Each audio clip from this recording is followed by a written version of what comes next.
So today I want to talk to you about how to deal with potential without skills. Because potential without skills means that you will not get to a result. I was actually working in a school and they were actually teaching a pre-university program. It was a high school, but a lot of kids coming in there were having the attitude of, look, I've got an IQ test, I've got a high IQ, so it's your job to get me to university. And if I get a failing grade, then what are you gonna do about it, teacher? Because I've got the potential and you need to get it out of me. So I have a right to my diploma. I've got the talent, so now you need to do the work. But the question is, how do you perform? The comparison I often make is, for instance, with a top athlete. If you look at somebody like Tom Brady, it's not like he woke up one day and he just, strolled onto the field and he was the top athlete. Like, he has had to spend hours and hours and hours to become the person he is right now and to deliver the performance and get the results he's getting now. And the end result is based on three things. I've come up with a formula saying there are three things that are needed for the end result. You need talent. The more talent you have, the better off you are. The second is you need perseverance. You simply need to put in the hours. But you need to put in the hours in a smart way. And what is a smart way? Using the right strategies and developing the right skills. So using your talent in a persistent way, persevering for a long time, in a smart way with strategies and skills, that's what's going to make a biggest difference. And without it, it's going to have little effect.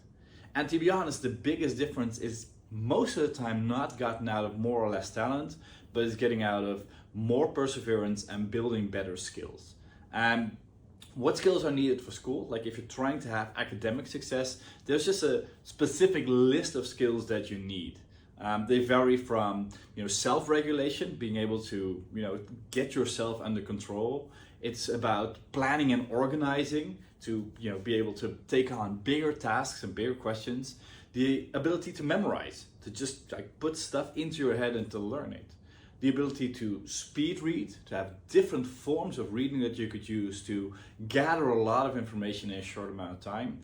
The ability to do something, for instance, like mind mapping or note taking, have a structured approach to when you're attending a lecture, when you have a lot to read, to break it down and summarize in such a way that you can refer to it later.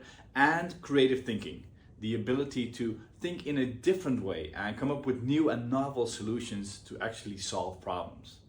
So, because I think this is such an important topic, we're actually going to dive into each of these one by one. What are the crucial skills that make the biggest difference in you being successful academically and your kid being successful academically? So we're just going to run through and see what they are. But I'm curious, if you think about this, if you think about the formula I just shared with you, when we talk about having talent, perseverance, and strategy skill, like, how does that work for you? How does it work in your life? How does it work in the life of your child? Does he or she have talent, and for what areas does he or she have talents? Does he or she have persistence and perseverance? And do they have the strategies and skills needed? And when we dive into those, like the skills that I've been sharing, self-regulation, does your kid have himself or herself under control?